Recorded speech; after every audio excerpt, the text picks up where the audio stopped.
Biolan Naturum. Biolan Naturum on sisätiloihin tarkoitettu kuivakäymälä. Voit käydä Naturumissa tarpeella joko istualtaan tai seisaltaan. Kun erotteluläppä on kiinni asennossa, voit virtsata seisten tai istuen sekä pestä pönttöä käsisuihkulla. Näin neste erottuu viemäriin eikä joudu kompostirumpuun. Avaa läppä ja pudota paperi kompostirumpuun myös virtsaamisen jälkeen. Isommalle asialle istuttaessa avaa rummun sulkeva erotteluläppä kääntämällä käyttövivusta. Paina käytön jälkeen jalkapolkimesta useamman kerran niin, että jätökset ja paperi kulkeutuvat pois näkyvistä sekä huuhtele nestemalja pienellä määrällä vettä.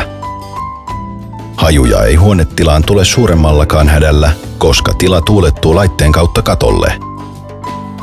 Älä laita käymälään mitään, mikä haittaa jätteen jälkikäsittelyä.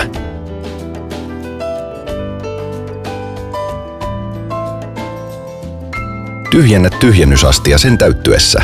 Astian tyhjennysväli riippuu käymälän käyttöasteesta. Avaa istuimessa oleva luukku. Sulje tyhjennysastia kannella ja vedä ulos.